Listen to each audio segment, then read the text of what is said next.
All right, well, let's go ahead and call the meeting to order. You have your packet in the minutes there from the last meeting.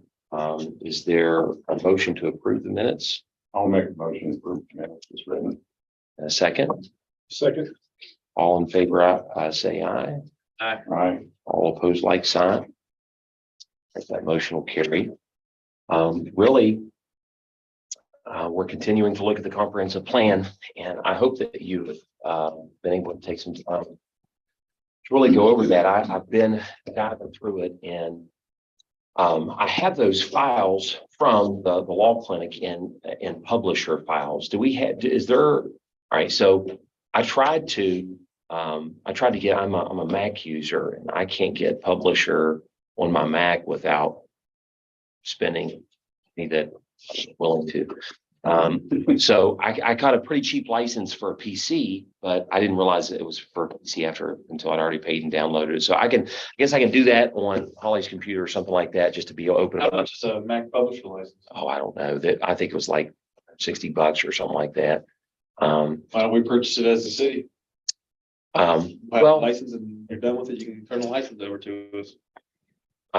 the city has a license though.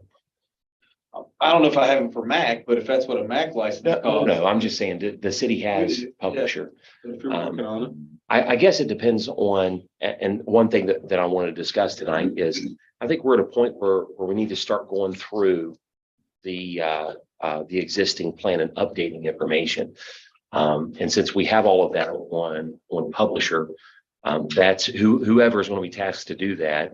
Obviously needs the publisher and needs to start going through that. I had a question, and you would probably be the most qualified to answer it. Is that something that Jacob, would that be in his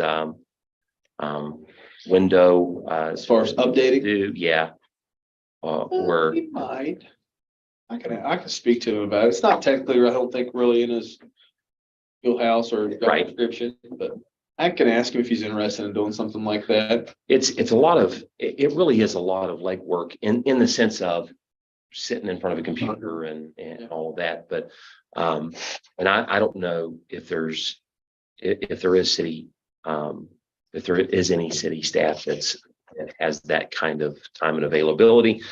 If not, I can certainly start working on it, but I think the danger of having just this open working document that everybody is tapping into is, you're not sure who's working on what. And I think there would be some wisdom in having one person do the editing and all of that. But that's just my thought. This is what I had on our server, chapter 1, introduction, chapter 2. You have Correct. I do have those files, but I just don't have publisher. Now I have all of that in the PDF form, obviously, but in order to edit and everything like that, publisher is kind of what we need You to save it as a doc file and publish it. I don't know. I really don't know. I'm not a computer whiz. Dave? I'm not. Listen, I'm 81 years old. I still use a typewriter. Well, Looks like I like paper and pen. That helps me out. I could probably, for that matter, I could probably edit it in as a PDF through Adobe. But if that's what it's written in, formatting is going to be formatted for a publisher file. So Yeah, I would think with Adobe, you could maybe edit the words, but I think once you start manipulating the pictures, it's probably not columns, all that stuff. Yeah. Publishers get Adobe's getting better with some of that. But it's still. Judy, is publisher in your wheelhouse? No. Okay. I'm pen paper. Gotcha. All I right. don't have a problem doing it. I think between Julie and I, we can carve out the time to do it. Well, I honestly though, you've got a city to run. I don't know that this is the best task for you. That's not overstepping. I'm just saying. This stuff is kind of low hanging fruit for me as far as I'm pretty good typist and all that stuff. It's not a lot of time. If I know what I'm typing, if I gotta sit there and think about everything you want me to So edit. that is, I felt like what we Needed. needed to kind of dive into here.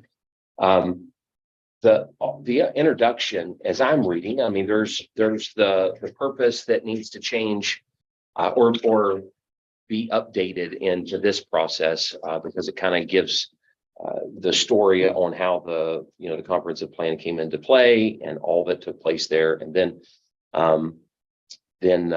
it obviously stops in 2012 or 2014. Is when the final rendition was done. But again, I guess the rest of our story and updating that and what we have done as far as meetings and the public meetings and things like that need to be thrown in there. But when you get into like the community snapshot, it's where it really gets into just new statistics. And that is from what I can tell, I'm on chapter 2, page 2. From what I can tell, that is, population trends, the housing status, everything like that. I don't know, is this census stuff that tells us like how many structures, how many vacant structures, how is that city data? Is that census data? I think vacant structures would come from us. I don't know exactly. Structures could probably come from the assessor's office. I think they've got some data on that. As far as number of structures, number of homes. Right.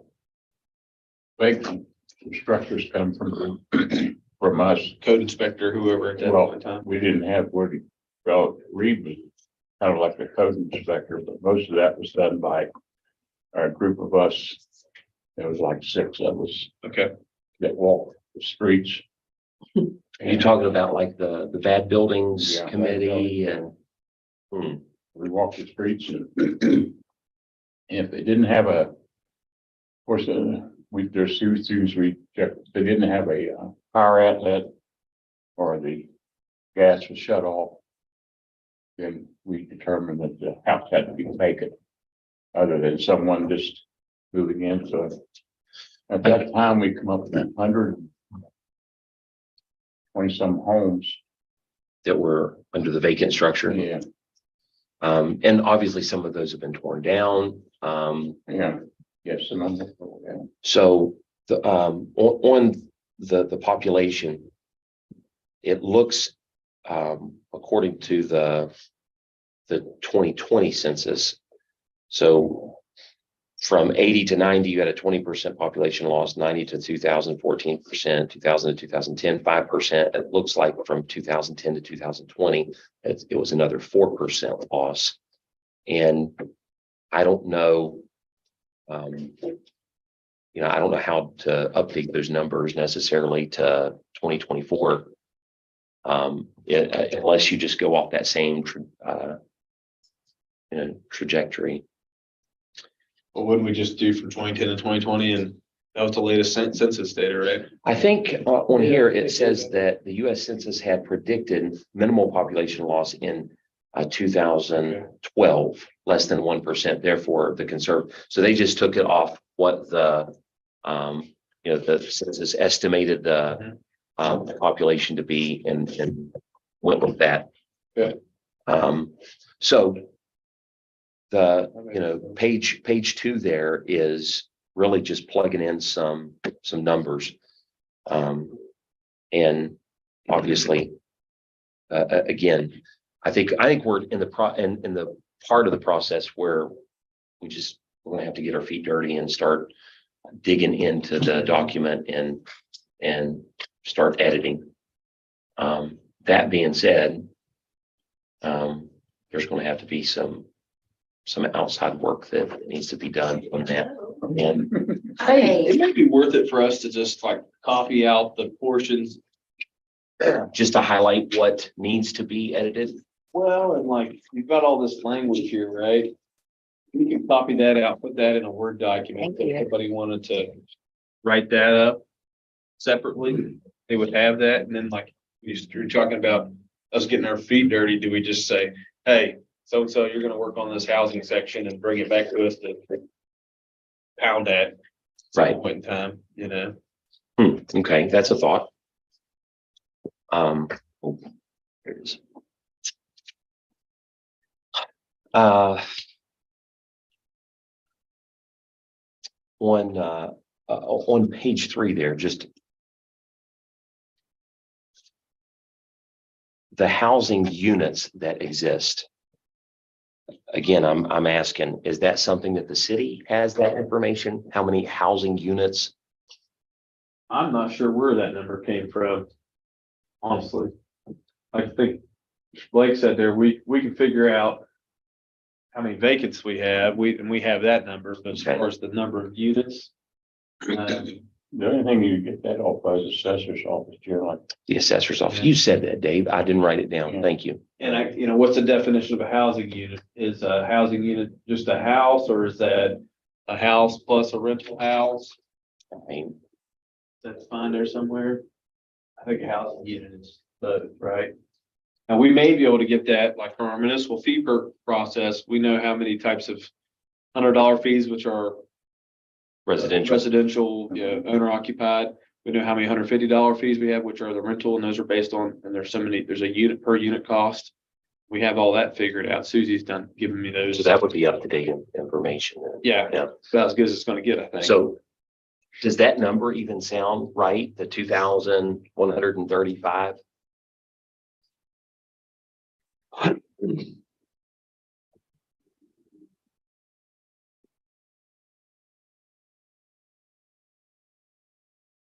It does have the definition of like vacant.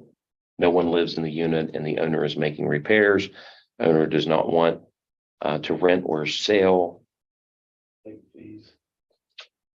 Owner using the home for storage. Owner is elderly and living in a nursing home. That's your.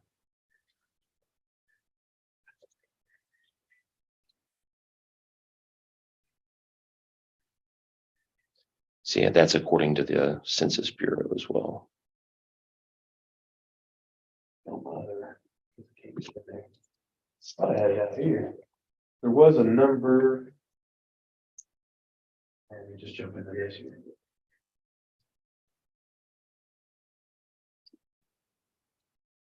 We're working on doing an analysis of our fees.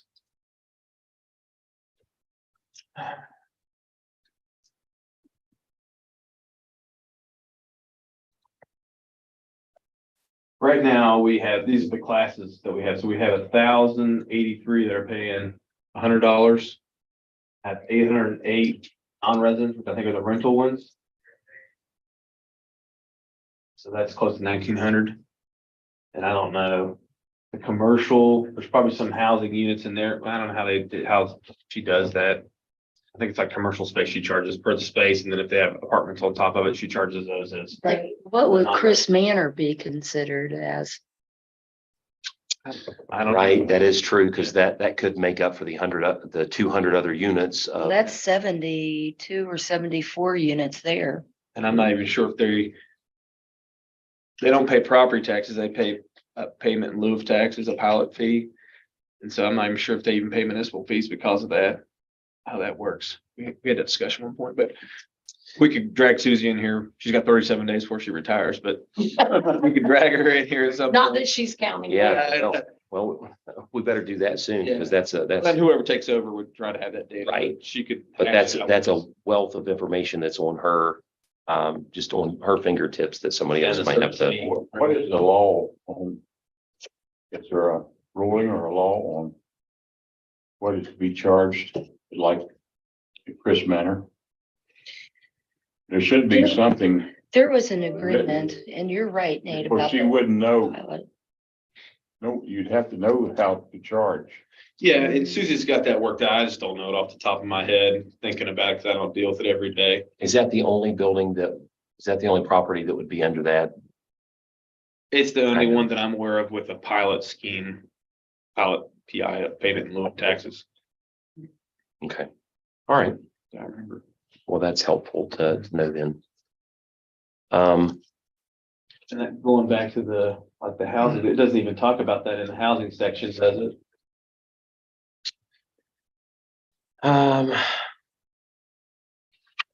Owner owner occupancy versus rental versus vacant, I think is all that it addresses there. I'm looking. I don't know if it is a comprehensive plan in place, but it might be worthwhile calling out something like Chris Manor. And speaking a little bit to it and then plan to say, Chris Manor is technically managed by a public entity. And the Weston Housing Authority is that entity, and that was created by resolution by city council in 1968 or 9 or something like that. And so we appoint their board from time to time. They have members. Is that the only thing that they manage is the Chris Currently. Manor? Mhm. Yeah. And so I don't know, there might be some horsepower there in the sense of that board could develop other projects down the line, I think they're targeted towards the affordable housing sector. They can't Right. really do much more than that. Is the other housing out West Second Street, is it in the city? Weston Commons is, It they're annexed in, yeah, So it would be, Well, that would be another one. right. Didn't get anything from them, Is there a pilot? you know. Look at my numbers here. So these numbers aren't exactly correct, because I know she has redone it at some point, and the number's a little bit higher as far as what we could annually expect from municipal fees, and it changed not because the numbers went up or the cost, but because her number calculation was different. When she originally gave me those numbers, like, I'm gonna use Enzo's name here, she would charge Enzo on what she counted it by the bills and not by the units. And so she did go back and give me that unit data somewhere, and I just updated my chart. Okay, It wasn't, double or anything like Right, that, but sure. it took us from 282, I think, to almost 290 or something like that, if I remember correctly. the new Stonewall apartments, are they out of city limits? Bendale, Oh, yeah. okay, just curious. Not to belabor housing, I think all this is important, but from my side, I really think housing needs a real strong, comprehensive look at this plan. Yeah, well, I actually had a Rather than question just on citing that. statistics, I think we really got to sit here and say, what are we trying to achieve here, if anything? Well, and again, the reason why we're on the statistics is because we're on the community snapshot Yeah. part of it. But I think you're right. I think that's if we're reading over just community feedback, some of the main, I would say the three main areas are, well, I'll say four: economic development, housing, recreation, and infrastructure. I would say all, those four large categories. And oh my goodness, I mean, you could dive into each one of those. And so it's, the thing about that is it's a problem that or issues that I think the city is well aware of, and it is trying to make strides on. But when it comes to addressing those, yeah, I think housing is one of those that we need to dive into big time. I was looking at 10 top employers in 2014. Of course, the hospital, Board of Education, the Sharp Hospital, and then number 4. I'm on page number 5. Out of the 10, there's 1, 2, 3, 4 of them that are no longer here, or wouldn't be in the top 10 anyway. So our economic landscape has certainly changed in the last 10 years as well. So it may be a good idea to It's top 10 employers by employees, I guess.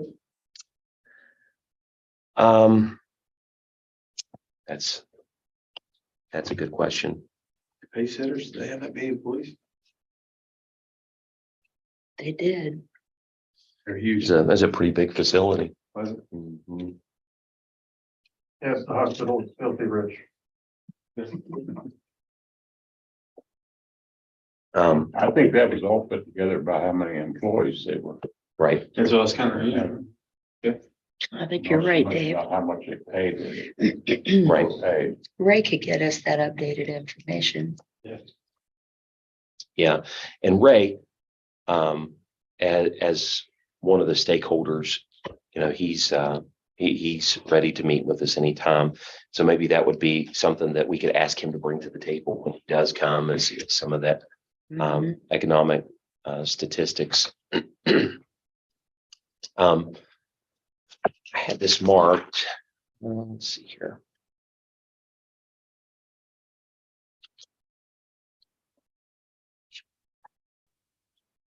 The boards.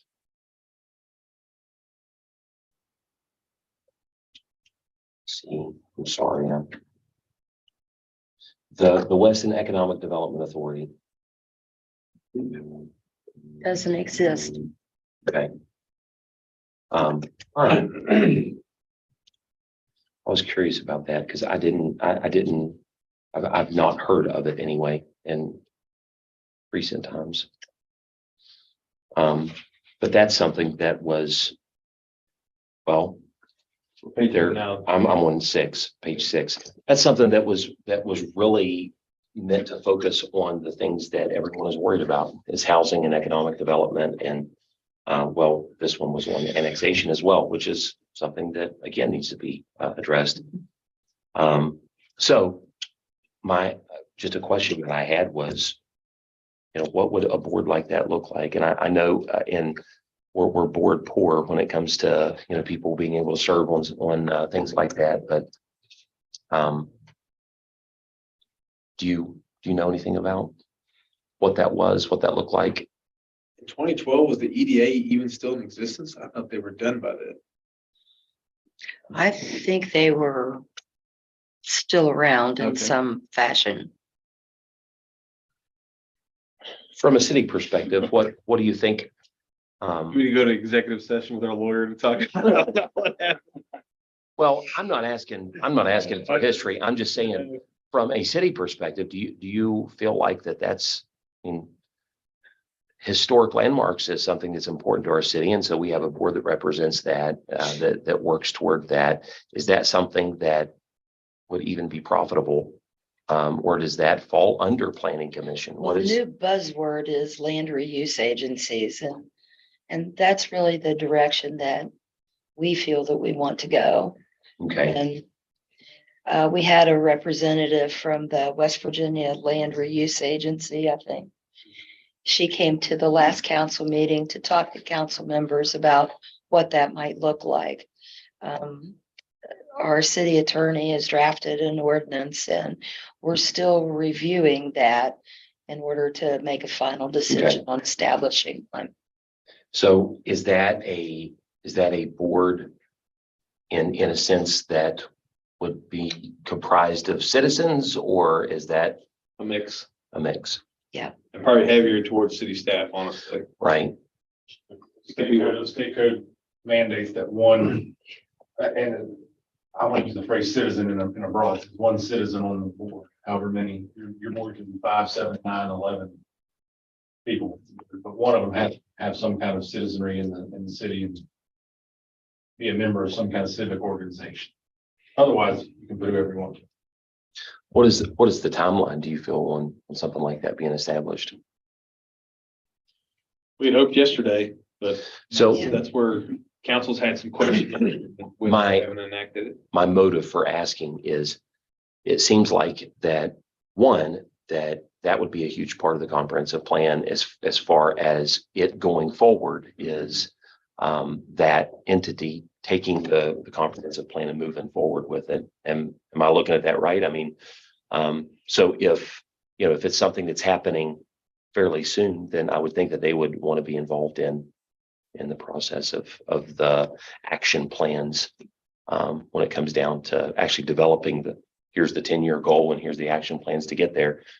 It would seem like they would want to be in that process. I think I'm not going to be able to quote actual chapter and verse, but I think an LRA generally has to operate in the confines of what the comprehensive plan dictates. I mean, I think when you sell a piece of property, when the LRA sells a piece of property, they're not selling it outside the scope of what that comprehensive plan is Right. geared towards, for lack of a better way to say it.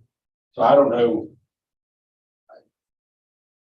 this may not, well, let me think a little bit before I declare that the land and use agency has no bearing on what the planning commission can or can't do. Well, sure. No. I'm not saying bearing. I'm looking at it from this perspective. If somebody's coming in and they are, they're bound within the circle of, within the confines of the comprehensive plan. And as we're planning that, we ought to take that into consideration that we're going the right direction. In essence, what we're doing is writing a job description for them for the next 10 years. So if that's something that's coming into play, it seems wise to have that in mind, at least, while we're planning to do so. That was my motive for even asking the question. Which, when it comes to housing and business and things like that, that's, I don't know, that's kind of, those are the kind of areas that that I like. So that's where mine goes to. What's the focus, I mean, as far as like an economic development authority compared to a tax agency? I mean, is that just put a new name on it? Or is that, I mean, do they have a little bit of a different approach, or? Go ahead. Just trying to understand. I think traditionally, and I'm not gonna do every economic development authority justice here, but a lot of times they've been concentrated on industrial parks and kind of build that kind of economic churn, whether that's right or wrong. The land use agency is more a vehicle to reuse land. And so you get to these parcels that have reached their expiration as far as whatever development was on them, and they become essentially valueless, right? Nobody wants them.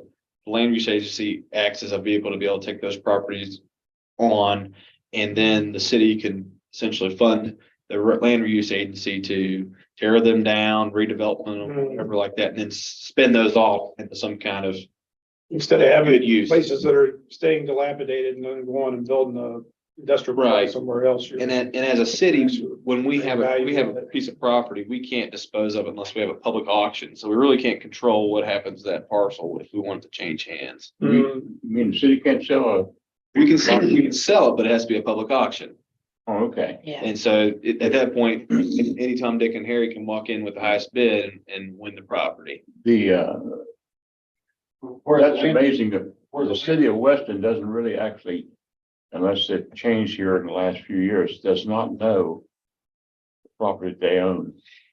We've got a pretty decent handle on it, but there really isn't any kind They of, must have we've got did a lot of research because, the assessor's office asked for it. the assessor's office does, but, as far as the city itself, because some of this property can be sold and can be sold by, like the Spriggs property, Mhm. and how the definition, the deed that was given to the city, like this stuff down there at Deanville, it says it can only be used for recreational use or for animals, Dean? or, I mean, in other words, it can't be used for residential.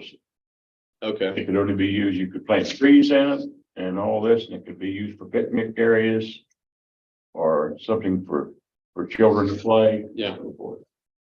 But of course, I don't know how long those deeds, that definition can be changed on some of that property, but I think a lot of the property the city has should be looked at, and it should be put back on the tax rolls.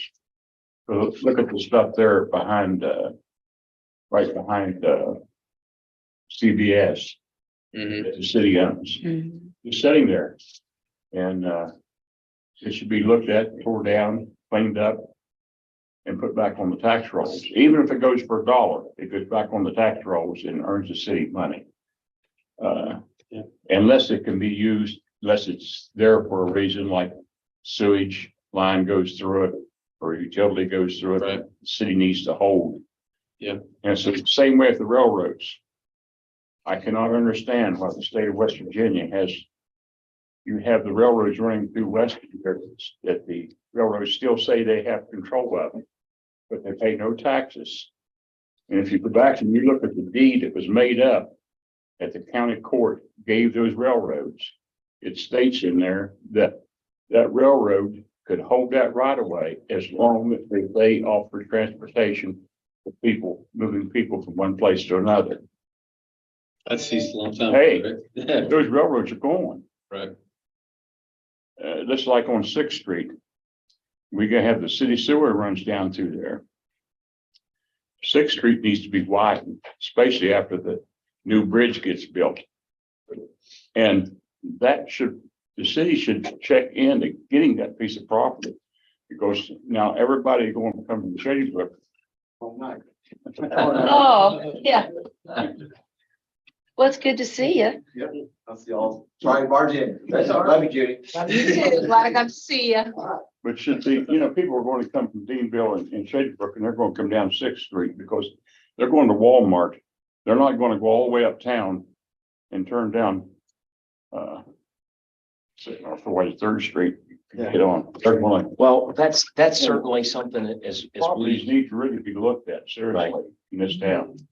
and, There's no plan for them. Like, I think that's what he's saying. right, so as we look into the infrastructure plan, I mean, the new bridge really needs to be looked at as far as, what our future plans are for a different traffic pattern coming in. For sure, I'm with you.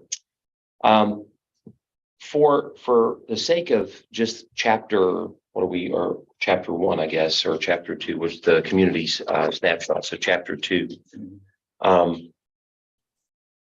can we just divvy this up by the titles here and try to get some updated information here, and that kind of be our homework assignment for the next meeting? Does that sound like something that we can do?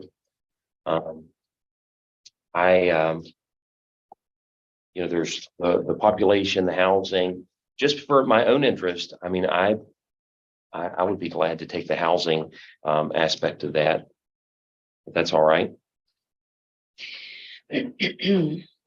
I'll send you this housing study that Randolph County Housing and Woodlands Group did for us. I think it's about 2 years old. Okay, It talks about rental properties. okay, You might glean some useful information out of that. okay, appreciate that.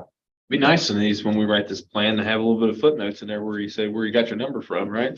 Yeah, sure. How you came across, how you developed that percentage or that number. Yeah, Little that's footnote, put it in the bottom. that's a good thought.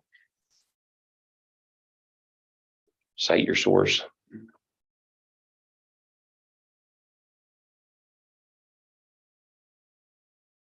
Is there anything that sparks your guys' interest to get some of those numbers?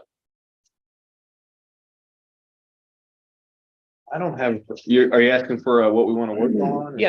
Yeah, as far as The city government part where it talks about all of our services and stuff like that. I don't have a problem with that I'm one. saying the city government would like to work on that. At least, Do you know anything about it? very little. It's possible. All right. Yes. And give population a shot. Population, there was another thing there that Haley, Hey, be mad. Handing out jobs, I'm out of here. yeah. Yeah. That's Brian. Judy, did you put Claire as excuse? She's on a trip. I just saw Thank you. community, like the education community facilities. Yeah, I figured, you would that's fine. have some of that information as well. I mean, some of it's going to be the same, obviously, but so the population. And then I can work on, I can look at the economic as well, because when we get Ray, that'll help a lot. And getting that. This one related to Robin Lewis. So I can talk about probably won't bother her if I give her a call. Okay. Alan's working on that. City government. It's working on that. What's Alan got, sorry? Alan's going to work on the updating the population and, Okay. and then, Education. like, yeah, as it goes over to education, community facilities, transportation. But that one too. You want to handle the healthcare side, all the hospital stuff? There's Sharp and Stonewall. I can. But basically, just reading over it and seeing what, if anything, needs to be Seems better. updated on that. If nothing else, we need to get updated pictures and, Should we put, I guess that's where I'm struggling a little bit. Community snapshot, you've got all those contract workers that you have in the hospitals and stuff. And I don't know if maybe in 2014 that wasn't around, but that's a huge, Yeah, that'd Aspect be a of- good number to get from Sharp. maybe even. They talk Stonewall. about that every meeting. Yeah. Yeah. Okay. okay, And I'll do the infrastructure stuff too, if that's okay, like transportation stuff. I mean. Yeah, sure. that's In our wheelhouse as well. Air service, public transportation, I can do those. which we do have, I don't know if it's in here or not, but we do have a taxi service back up in action. Route 19's work back in the game. They're not called that anymore. Oh, They really? changed their name, Mountaineer. Yeah, Driving an Audi, I think, aren't they? Yeah. An Audi? Yeah, yeah. it was funny. We were Oh, had the meeting with Barbara, Mhm. and we mentioned it, but we hadn't seen it yet, and then it drove by as we was talking to her. Yeah. And she's also Yeah. getting ready to put a van on the road as Oh, well. good. Good. She's a very nice lady, Good. very nice lady. I hope it really works out. Mhm. So Okay, I feel like that helps, just getting that aspect of it, taken care of. Are the maps that we have, are they maps that still exist, or would these maps be updated as far as existing land? Yeah, it's your zoning use, maps. Development constraints. And that's why I think we need a new city attorney. That's, I mean, that in a nutshell. I'm for it. Yeah. All in favor? You know what you need to vote. Okay, those are things that maps, we can help with Right. that stuff. Okay. See, no deal. Okay. all right, good deal. Do we want to dive into, again, I've read over the feedback from the community meetings. As far as the stakeholders, I've talked briefly with Chamber of Commerce, Chris, and Alan and I met with Barbara McVaney. Ray had said anytime that we want to meet, we'll do that and bring the economic statistics along with that. There's several that didn't respond at all. I would say that FRN, a few like that we really do need to reach out to. We probably, I mean, whether they respond or not, we need to make the effort to talk to them. But as far as the needs assessment goes, and the feedback that we've gotten is it boils down to those four areas. And if we get specific about it's all across the board. I mean, when we talk about recreation, this person wants a river walk and the next person wants a bowling alley. And so it's, obviously this is not a wish list plan for everybody that just showed up to meetings, but the general consensus is, well, recreation. So what do we have and what are we able to, to produce from that? Then the economic aspect of it, the housing aspect of it. Here's my overall, what I get out of everything is, well, everybody knows what the problems are, and there's 1,000 different opinions on, what we need to do to fix them. But there wasn't that screaming idea that came out that says this is what we need to do to fix it. You know? It's all over the place. So that's to me is a task of kind of grouping those things together, to coming up with what is the plan to fix it? Because that's that's the real question. But as we did last meeting and just kind of went through the existing strengths and opportunities and challenges and all of that, I think there's a lot of things that have been, at least the process started. So in my thought process, the direction that started is how we need to plan the future. You know, we're not reinventing the wheel on some of this stuff. We're just readdressing it and you know, maybe tweaking it a little bit. So I don't have much in the weeds as far when it comes to this stuff, the needs assessment and stuff like that right now. As much as I wanted to get the chapter 1 and chapter 2 and you know, get that part of it started.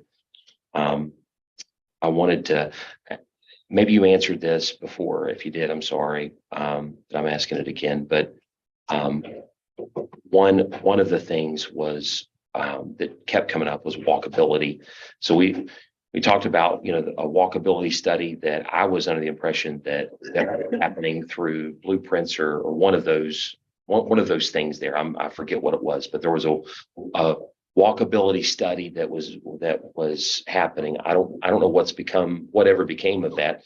But the sidewalks was a continual thing that kind of came up.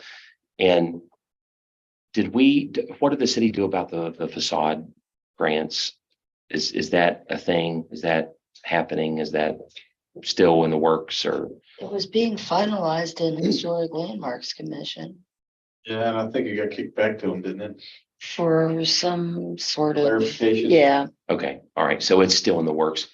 Is sidewalks a part of that? Could sidewalks be used in the facade grant? I think they were included. Okay. In some form or fashion. So, I mean, my opinion, that would be the gravy answer right there on a lot of it. We've got a huge, I mean, we're in a paralysis condition with sidewalks right now where people are like, well, that's my sidewalk, because for eons, we've told people that you're responsible for maintaining that. And that may have a hair of truth to it, but I think ultimately it's the city's asset. It's in the public right of way. The city can charge you to fix your sidewalk and order you to fix the sidewalk in front of your property, but it's not yours. And so that's something we've discussed a little bit with the council.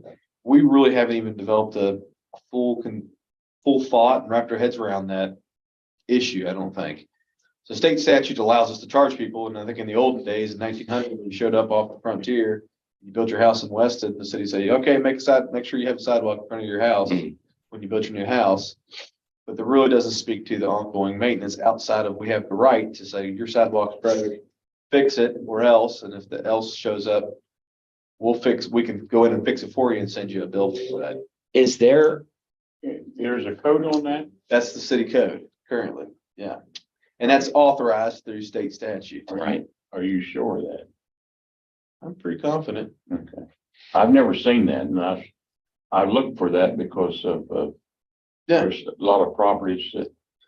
Yeah. Where I live, there's one there on 6th or 7th Street that just completely tore up, and kids going to school, Right. and And people, it's not, to me, it's not a practical thing in a sense to say, I mean, we could order everybody to fix it, and I think we can go in and do a project and have a contractor come in and do it, and then we charge everybody that bill, and sidewalk ain't cheap. well, you see, you go down Brown Avenue on the east side there, and I'm almost sure that sidewalk completely belongs to the city, because it's a 40-foot right of way. Yeah. And if you go down through there, if you go, of course, I don't know how far up the hill that runs, but it's never been surveyed that I know of. Yeah. And so I'd say all that sidewalk belongs to the city. And kids won't even walk, or no one walks on them because it's just too dangerous to walk. Right. They walk in the street. So these are kids going to school. And they're walking in the street to get to school. Do we have a walkability study? Does that even exist? Not currently. All right. That I'm aware of. You're aware of anything there? No, is that something that Blueprint was doing? I think they wrote a grant to try to do one, no, they can't. Oh, okay, Okay. We thought they were gonna include that in the trail, but I don't That think, didn't happen. yeah. okay. All right. I remember there was talk about it. I didn't remember what became of I it. think it'd be a great thing for this board to take up at some point in time. Honestly,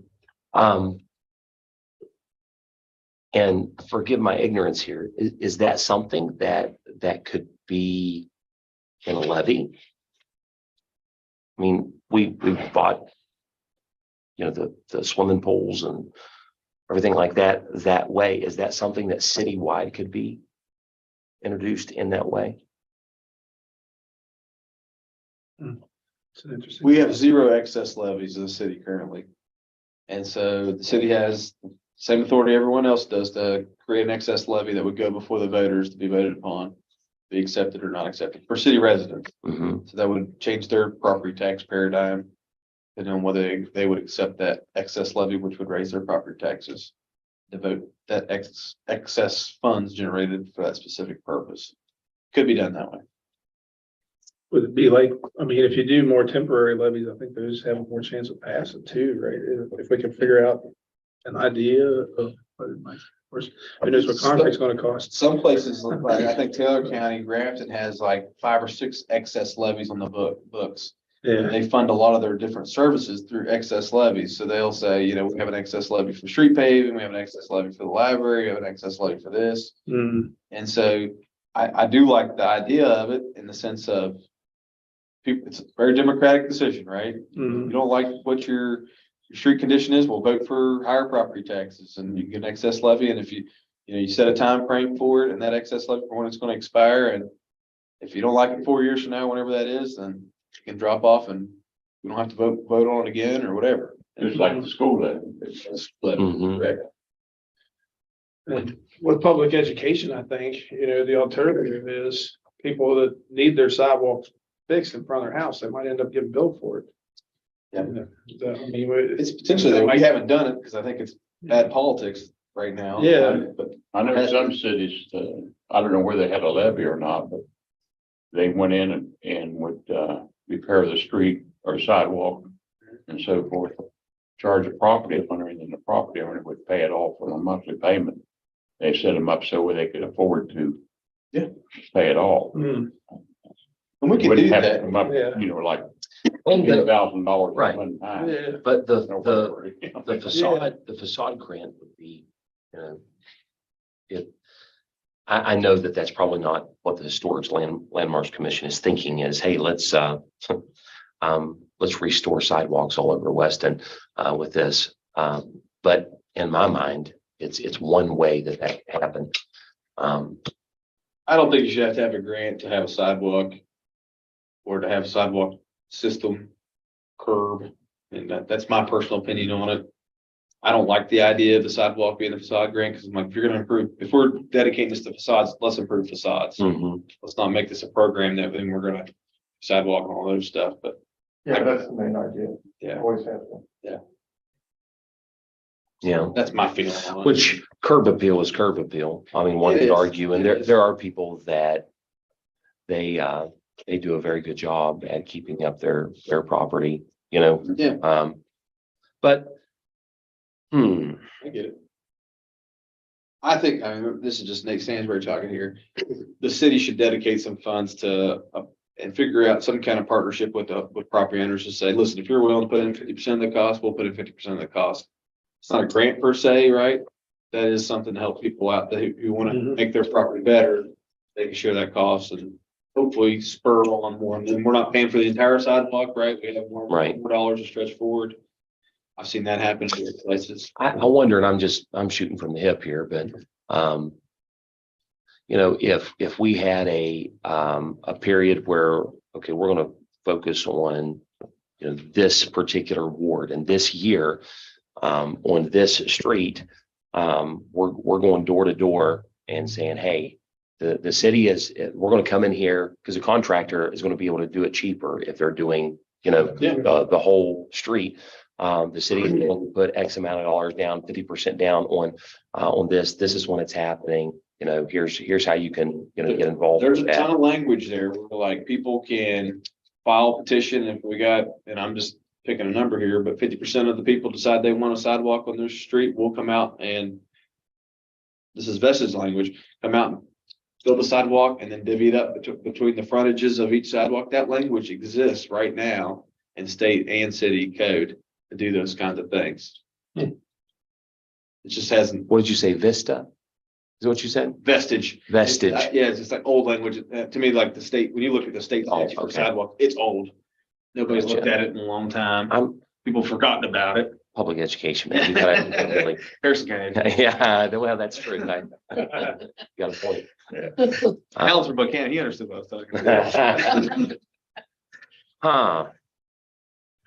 But it's, Well- like I said, it's not well understood from a policy perspective. We've just never generated a program, but we need to. And I think that this body, if it's something they wanted to take up, could say, here's what we think the sidewalk program should look like. Send it to council and see what council says. Well, at least, It's a good planning exercise. and I want to throw one more thing in there. Yeah, go ahead. From my experience in city, being a city engineer, does every house deserve a sidewalk in front of it? Does every house need a sidewalk in front of it, right? If you live up on top of Arnold Street and you're the last house, you probably don't really, in a perfect world, yeah, you'd have a sidewalk and it'd connect into all the other sidewalks. And maybe that's attainable 100 years from now. But usually you've got a limited amount of funds, right? So you target Mhm. places, you figure out some kind of scheme to say, are we having sidewalks on both sides of the street, or we're That's a Right. good We're idea. gonna have one sidewalk on one side of the street. Yeah, those are the things you gotta think about, Mhm. right, when you're setting a policy to say, how are we gonna invest these dollars? Otherwise, and like, if you took my suggestion to say, let's have 50-50, this guy here, he decides he's gonna Yeah. put sidewalk in front of his house, and maybe it's a good spot, maybe it's not. I've gotta be able to tell him, no, I'm not spending 50% of sidewalk to nowhere on Arnold Street. And Right. the next neighbor, 3 neighbors don't have it. And those are things we've gotta work out and prioritize. Yeah. Let's face it, when this city was laid out, they didn't lay out everything with good thought, because some of the streets in some areas, that has traveled quite a bit are only, like 15 foot wide Right. at the most. Goat Then patch. you find another street that's not even in a travelable area, and it's 20-some foot wide. Mhm. And another thing I've noticed a lot when I worked at the city a long time ago, that the city never surveyed anything. And people always went by, well, this is my corner, and they never had their property surveyed. They don't know. Until there's a project comes on, like when I bought over where I live now, I never had mine. But there was a storm sewer went down beside my house.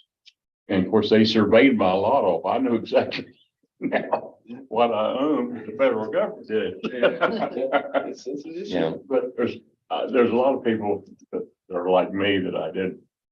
And they think they know they own something and they don't own. And I'm sure we've got public sidewalks out there that really aren't in the right of way, because our roads have changed. Oh, yes. courses And all other stuff. There's a lot of stuff gets pulled into those things. So on that note, is that something that we would need to come in and do a feasibility study, a walkability study? Is that something that needs to be done before, something is written and submitted? I think it's good. When I did this in Vermont one time, I spent 3 months as a junior engineer or whatever, and I went out and looked at every sidewalk. I put them on a map. I made it individuals. I scored them from a conditions standpoint, and it wasn't me measuring crack widths or anything like No. that. It was like, yeah, that's definitely a level 3 sidewalk, and that's definitely a really bad one. So that's a level Yeah. 5. Yeah. That kind of stuff. And I had a little bit of scientific method to it. And So it's not that you're hiring an engineering firm to come in and do that. I think we can do it as long as we take good records. People can do it. and you get it on a map, right, and you find these sections of sidewalk up on 8th Street or 7th Yeah. Street, where it's like, it's a sidewalk to nowhere, it's in horrendous condition, it's probably behooves the city just go up there and tear it out, grass seed it over at this point, because it's a liability if somebody gets hurt on it, that kind of thing. Mhm. And it helped us make those decisions really quickly. Yeah. Right, and you could categorize them and say, well, we've got 5,000 feet of sidewalk just needs to be ripped out and grass seeded. We can put a cost to that and have that in the study, and then you can even draw yourself a priority, say, well, we want these streets to have sidewalks here, and you can draw that line, measure that length. Well, where are people walking to? That's the real question is, what's the most, high traffic area? When I hear walkability, I think, you want to be able to walk to the hospital? Do you want to be able to walk the Coke and Flow, right? I mean, I think you try to prioritize. Right.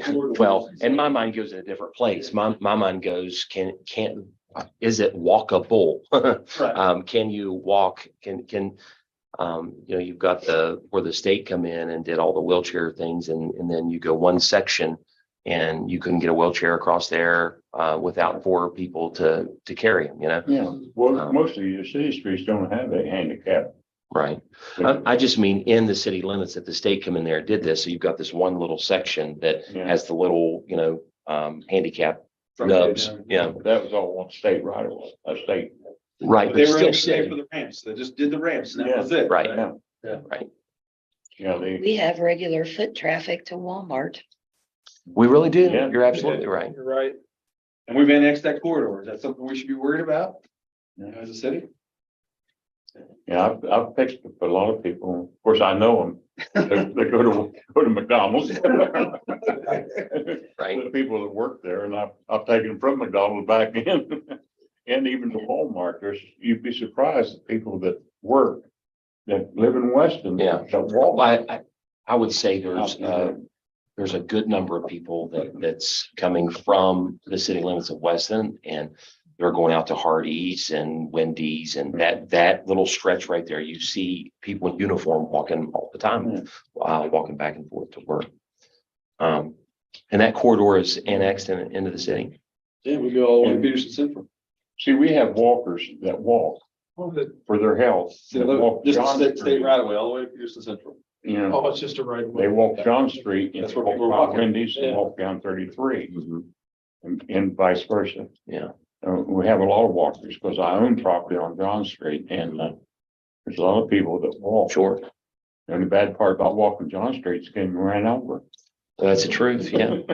Yeah, for sure. We laugh about the bus stop. It used to come to Old Colonial Restaurant downtown. Yeah. Like that. We've got, there's a bus that's not technically in the city, but it comes to BFS. Mhm. But you can't get there. Well, and then you see a lot of people who get dropped off at the bus, and I say a lot being a relative term, but they walk in the city, right? That's where all the services are outside of. And see, that's one thing that the city maybe needs to look at is if we establish a bus stop. in the city. I had actually, Talk to the bus company about, okay, a bus stop in Weston, that there you can come in very easily, drop people off and then exit. Without, and that's the reason they go out there, because they get off the interstate, they go in, they drop people off. Sure.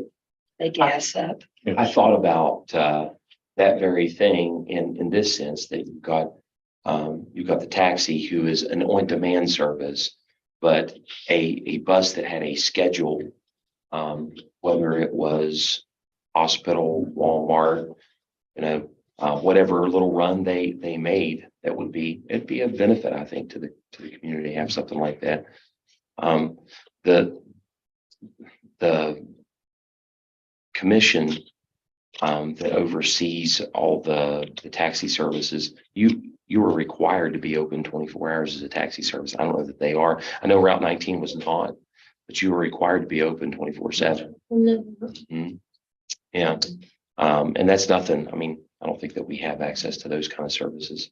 Well, two brothers were trying to get from Bridgeport they're gonna take the bus out to BFS, and then they wanted to go on to Elkins and wanted to know if we had anything, Mhm. which we didn't, but I gave him the taxi Yeah. number. Yeah. And he was gonna call to see if she could take them over there, and they were gonna stay a few days and then come Yeah. back and do the trip again. Right. So, but I didn't know they had to be open 24/7. Now this was a few years ago when I checked into it, but anyway, I really, I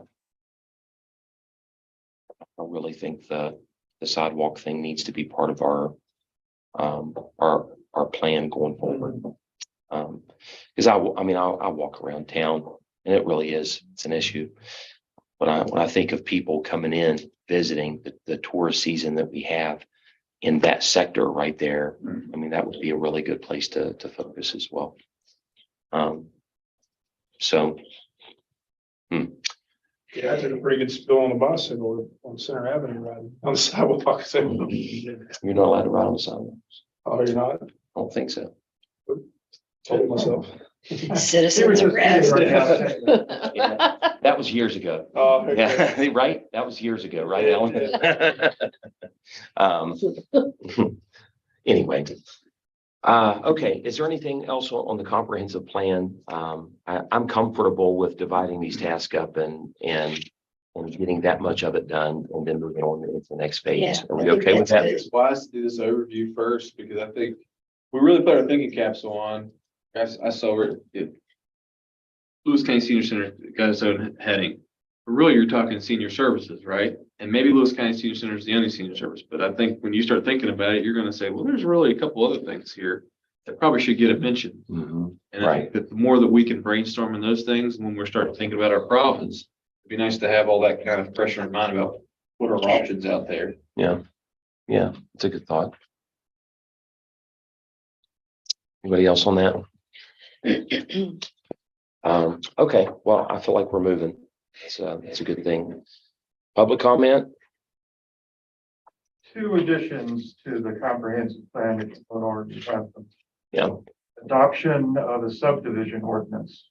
That is the very last planning tool that your toolkit does not have, but needs to have. The second, mention of a professional planner to develop redevelopment projects for the city.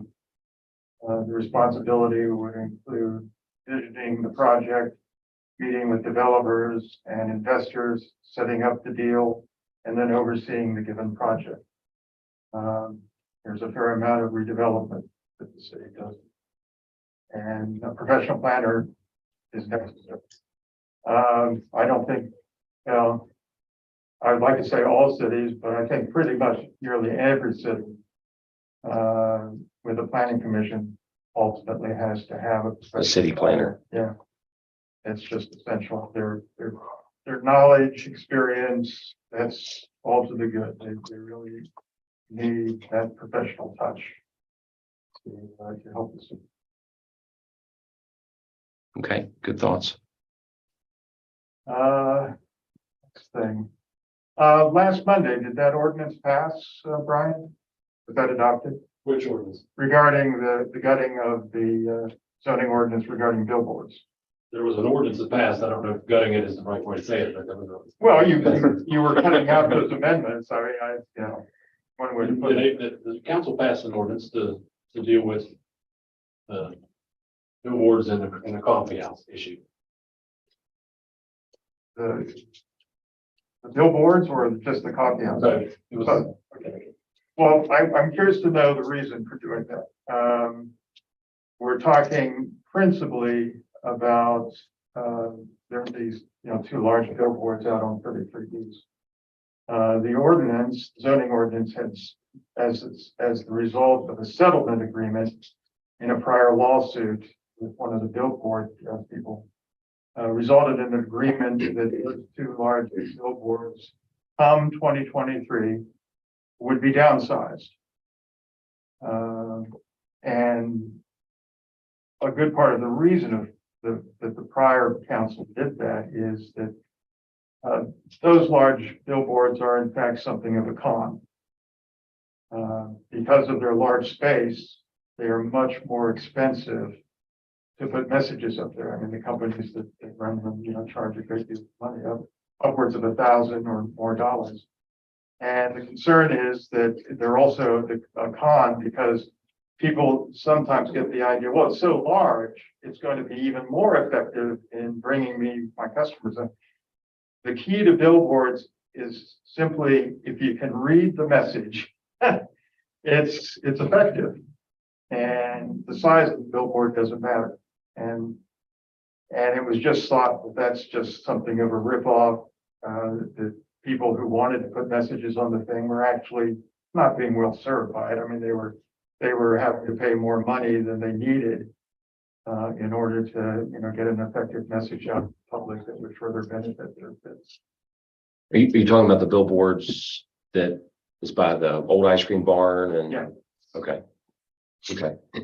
But I'm just curious as to the reasoning for why you do that. I mean, I think there were some comments at the council meeting. I can get you the link to the YouTube thing. I can't specifically cite you word for word what council had discussed, because I can't remember off the top of my head, to be honest with you.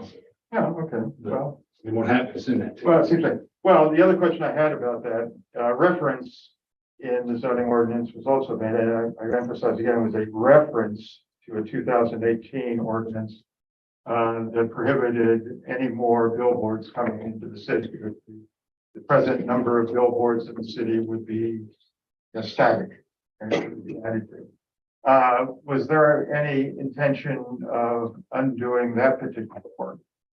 Or is that still in effect? The zoning ordinance as it stands and as it stood when those signs are still up, section 505.11, and I'm going to paraphrase here in my own way. It recognizes that there's signs that don't comport with the rules of the zoning ordinance. Mhm. Those signs can stay up as long as 1, 2, 3, 4, 5, 6 conditions remain. And once those, if a sign breaks one of those conditions, then are non-conforming and they can't be put up in the same way they originally existed. So and the zoning ordinance, by my reading, indicates that, yeah, you can put a sign up, but a new sign can be put up somewhere, wherever, in whatever zone.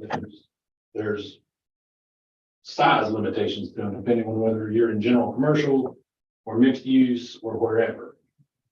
Well, my understanding of that ordinance, though, is that you can't add the number of billboards currently in the city.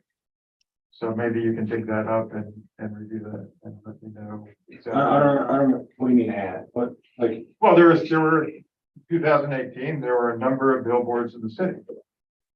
Right, And my understanding of the ordinance was, well, that's the number that's going to be static now. We're not going to change that number. We're not going to add.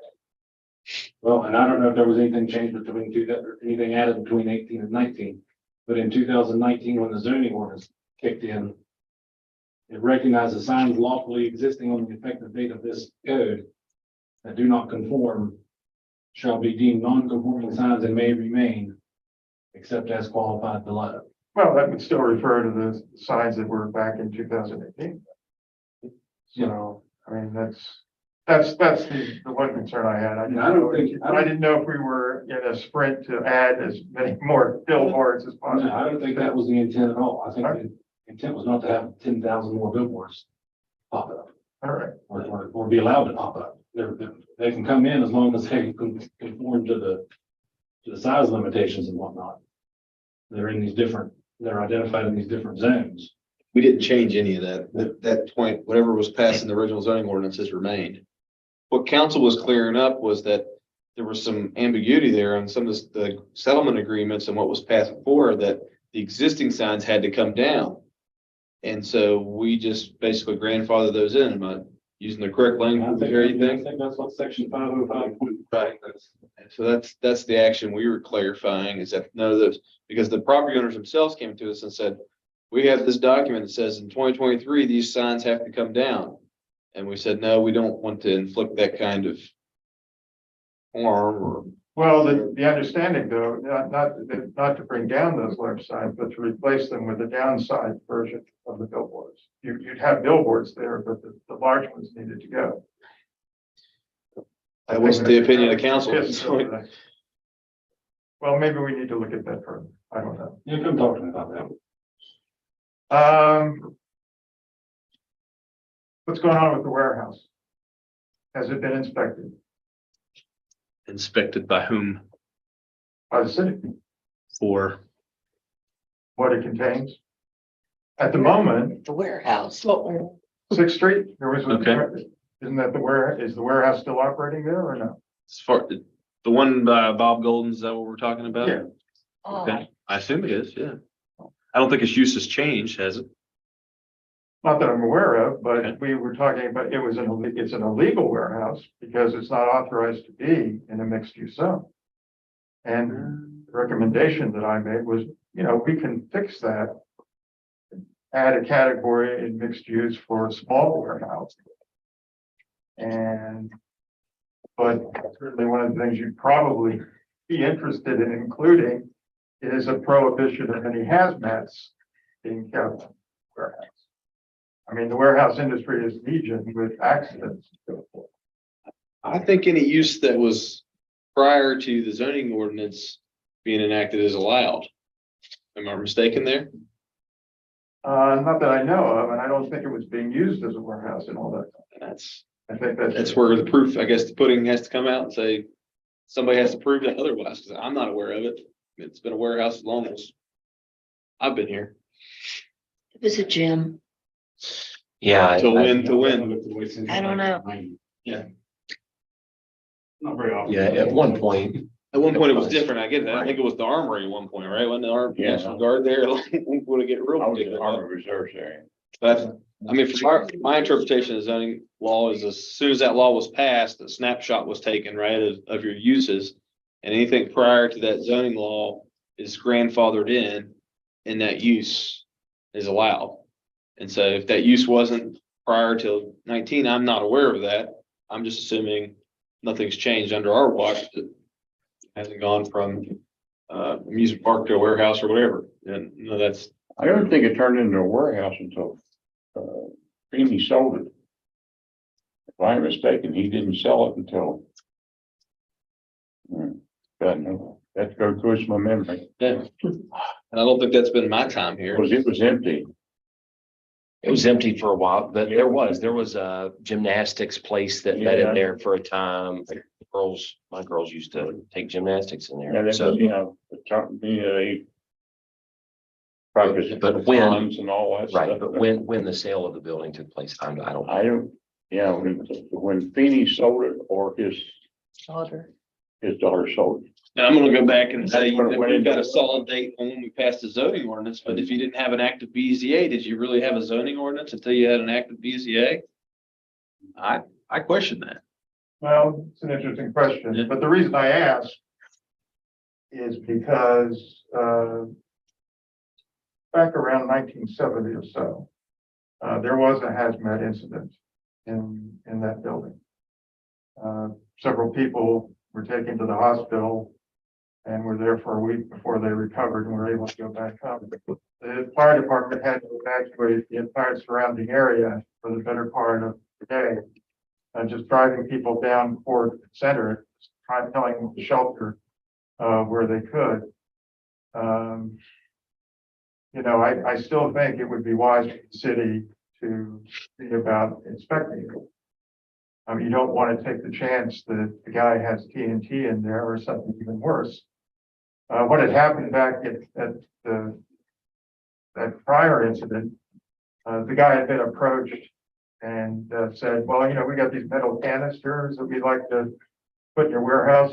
We're going to pay you a lot of money to do that for us. We appreciate that very much. So the guy was basically trying to do it. And he couldn't resist the offer.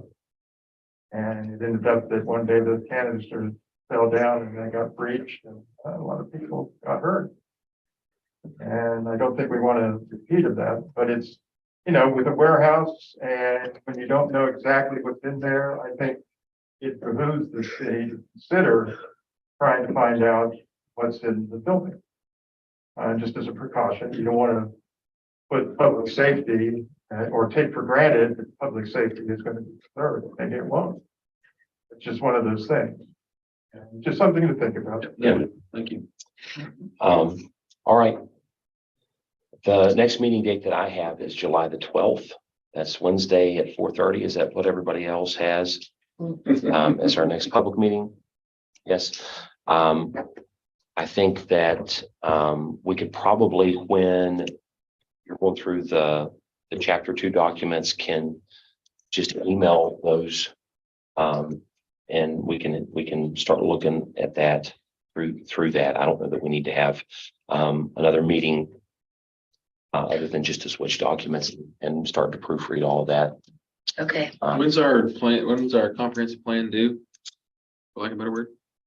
Well, 2024, but I don't know what month. yeah, I mean, it was September. This was enacted September of 2014. I think Okay. we had 10 years. Yeah. So we're meeting quarterly until we get it done, you think? And that's 4 meetings probably, right? 5 meetings? Well, no, but I think a lot of work can take place in between there. I mean, if we come back a month from now, then I just think at this point, I'm fine to leave it at the July date. I'm just telling you, Dan, my flesh is weak. I'll probably wait till July 11th to get my chair for 2 though. Well, here's what It'll give me. I can confirm that. June 1st. Let's try to have it done by June, and that way, we can begin to tackle. Again, a lot of this stuff is I better put that on my. I'm the July 11th guy too. But a lot of this stuff can be tackled from a distance, and I think that's not a bad thing. All right, well, that's productive and appreciated. Do I have a motion to adjourn? I'll make that motion. Second, all in favor? All opposed? The gavel.